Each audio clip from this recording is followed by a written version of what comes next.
होतोय आपल्यासोबत राष्ट्रवादीचे प्रवक्ते सूरज चव्हाण जोडले। सूरजजी, लोकशाही मराठीमध्ये आपलं स्वागत आहे।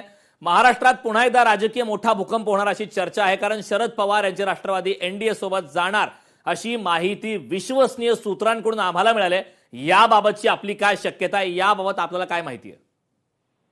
याबाबत मला वाटतंय की अजून कुठलीही महायुतीमध्ये अशा पद्धतीची चर्चा नाही। ही काही चर्चा आहे त्या माध्यमातली चर्चा आहे।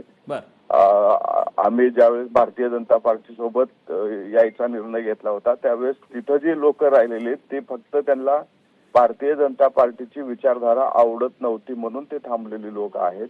मला असं कदापि वाटत नाही की ते लोक एनडीए सोबत येण्याचे, त्यामधले काही लोक असतील की नक्कीच एनडीए सोबत यायची इच्छा व्यक्त केली असेल, परंतु महाराष्ट्राच्या मुख्यमंत्र्यांनी काल परवा जाहीर केलेले की एनडीए मध्ये आपल्याला थांबवतोय, मात्र विचारधारेचा मुद्दा आपण उपस्थित केलात। आपली जी राष्ट्रवादी आहे, जे महायुतीमध्ये आहे, एनडीए सोबत असून सुद्धा आपली विचारधारा जी पूर्वी होती तीच आहे आणि तरी सुद्धा विकासाच्या मुद्द्यावर आपण महायुतीमध्ये सहभागी झालात। मग तसा काही निर्णय आता शरद पवार यांची राष्ट्रवादी घेऊ शकेल का विकासासाठी? नाही, आम्ही याच्या आधी सांगितलं होतं, अजितदादांनी जो निर्णय घेतला होता तो महाराष्ट्राच्या विकासासाठी आणि शिवशाहू फुले आंबेडकरांच्या विचारावर काम करणार हे सांगितलं होतं। परंतु मला वाटतंय की तिकडच्या लोकांमध्ये अजून काही लोकांचं मत असं आहे की आपण भारतीय जनता पार्टी सोबत जाऊ नये।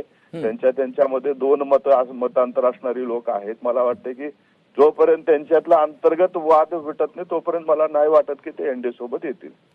बरोबर आहे, मात्र विलिनीकरणाची सुद्धा ज्या वेळी चर्चा व्हायची आणि त्यावेळी सुद्धा राष्ट्रवादी शरद पवार यांच्या पक्षातला एक गट हा विरोधात होता अशी माहिती होती।